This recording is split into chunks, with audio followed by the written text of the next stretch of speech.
Netizen yang budiman, kita berjumpa lagi pada video Kongkow dengan buku.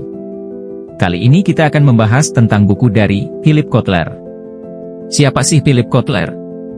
Philip Kotler adalah seorang penulis, konsultan, dan profesor pemasaran Amerika Serikat. Ia adalah penulis lebih dari 80 buku, yang meliputi Marketing Management, Principles of Marketing, Kotler on Marketing, Marketing Insight from A to Z, dan Marketing 4.0. Kotler lahir di Chicago, Illinois, tahun 1931. Singkatnya, Profesor Amerika Utara yang hebat ini, adalah pencipta pemasaran sebagai bidang studi akademik. Berkat jasa Kotler, universitas di seluruh dunia, sekarang bisa memasukkan pemasaran, dalam program akademik mereka. Penulis terkenal ini, telah menjadi pemegang mata kuliah pemasaran internasional, di Universitas Northwestern, sejak tahun 1988, salah satu pusat studi bisnis, paling penting di dunia.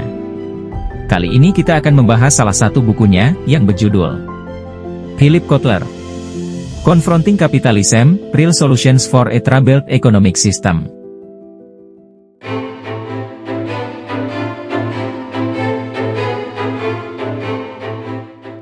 Mari kita mulai perjalanan, untuk mengeksplorasi manfaat dan jebakan kapitalisme, saat kita menyelami ringkasan buku, Confronting Capitalism, Real Solutions for a Troubled Economic System, oleh Philip Kotler. Kapitalisme, meskipun memungkinkan kebebasan ekonomi, dan keberagaman, tetapi bukan tanpa kekurangan. Sementara para pendukung kapitalisme selalu mengklaim keunggulannya, tetapi sistem ini memiliki kekurangan seperti ketidaksetaraan pendapatan, dan degradasi lingkungan. Realitas kapitalisme. Kebijakan negara yang sehat, yang bertujuan mendorong pertumbuhan perusahaan yang etis, dapat membawa perbaikan yang diperlukan. Kemiskinan dan kapitalisme. Masalah kemiskinan, yang sudah ada sejak revolusi industri, masih menghantui masyarakat hingga hari ini.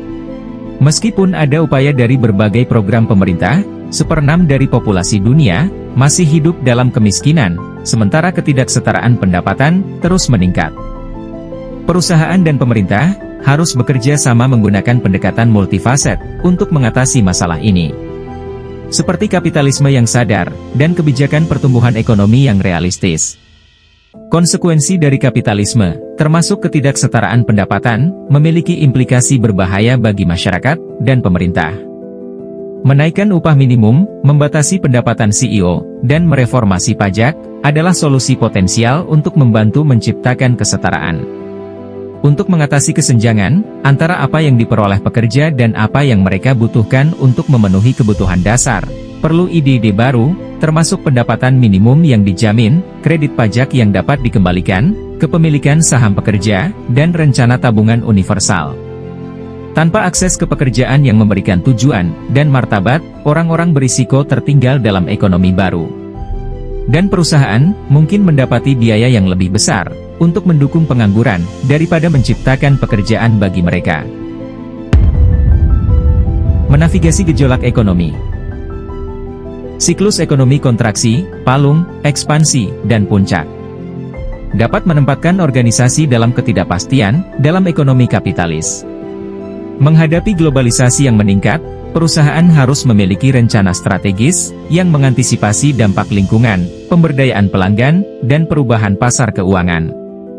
Namun, para ahli tidak sepakat apakah penghematan atau pengeluaran stimulus adalah pendekatan terbaik untuk mempercepat pemulihan ekonomi. Kapitalisme Amerika memuliakan nilai-nilai individualisme keras dan kemandirian yang berasal dari era pencerahan. Tetapi konsep hiperindividualisme dapat menyebabkan fasisme. Pandangan alternatif komunitarianisme mendorong nilai dan hak bersama dan mengakui tanggung jawab sosial perusahaan. Kapitalis Eropa, Cina, dan Jepang cenderung mengikuti pendekatan ini untuk alasan yang berbeda. Harga kapitalisme. Bangkitnya kapitalisme pada tahun 1945, memicu era pertumbuhan ekonomi, tetapi penghapusan regulasi keuangan pada tahun 1990-an, menyebabkan ketidaksetaraan pendapatan, stagnasi upah, dan resesi. Dengan Bambang yang memberikan pinjaman secara ceroboh, dan CEO yang mendapatkan gaji yang meningkat, konsumerisme menjadi norma baru. Pergeseran ekonomi ini, dari manufaktur ke jasa keuangan menghasilkan utang yang tinggi, dan kurangnya transparansi di sektor keuangan, yang menyebabkan pengangguran, bailout pemerintah, dan kebangkrutan industri. Dunia politik, dapat berdampak negatif terhadap kapitalisme, dan demokrasi. Lobby, pintu belakang, dan biaya kampanye yang berlebihan, semuanya berkontribusi pada subversi aturan pembiayaan kampanye. Suap, korupsi, dan pengaruh orang-orang super kaya, semakin memperumit masalah ini.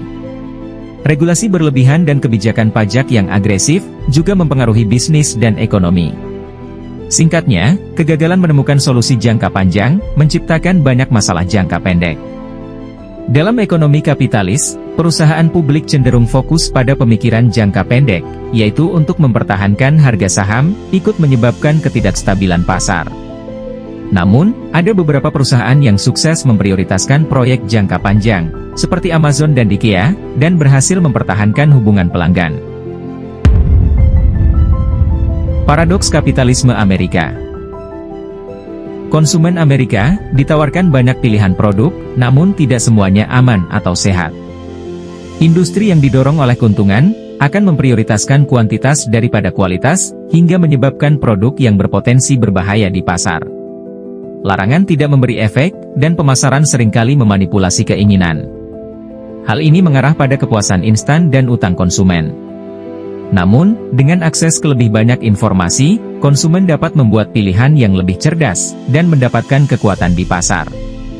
Paradoks kapitalisme Amerika adalah, bahwa meskipun menawarkan berbagai pilihan, ia juga memperpetuasi budaya konsumsi, dan materialisme yang dapat berdampak negatif, pada kesejahteraan individu. Meninjau ulang kapitalisme. Buku ini mengeksplorasi kritik terhadap fokus kapitalisme, pada pertumbuhan PDB yang tidak terbatas, yang menguras sumber daya alam. Kelompok slow growth, menyarankan alternatif seperti konsumsi yang terkendali, atau perlambatan umum.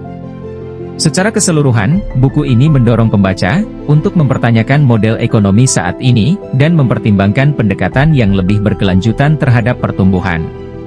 Buku ini menantang ukuran kesejahteraan yang cacat, dan menganjurkan pembangunan berkelanjutan, tata kelola yang transparan, dan pelestarian nilai-nilai budaya, seperti yang ditunjukkan oleh ukuran kebahagiaan nasional bruto Bhutan. Buku ini mendesak perubahan menuju kehidupan yang lebih sederhana, berkelanjutan, dan memuaskan di luar pengejaran materialistik. Saat kita menyimpulkan eksplorasi kita tentang Confronting Capitalism, kita memperoleh wawasan penting tentang ketidaksempurnaan sistem kapitalis, dengan masalah seperti kemiskinan, ketidaksetaraan kekayaan, eksploitasi pekerja, dan degradasi lingkungan berada di urutan teratas. Kita juga mengenali peran kebijakan, dan inisiatif pemerintah. Seperti kapitalisme sadar dan ekonomi baru, yang dapat memainkan peran dalam mengatasi tantangan-tantangan ini. Selain itu, buku ini menyoroti pentingnya mengevaluasi pertumbuhan kapitalis, dengan harapan yang realistis dan pertimbangan etis, dengan tujuan akhir menciptakan sistem ekonomi yang lebih adil, berkelanjutan, dan berorientasi pada komunitas. Sekian untuk video kali ini. Bantu kami dengan like, komen dan share video ini.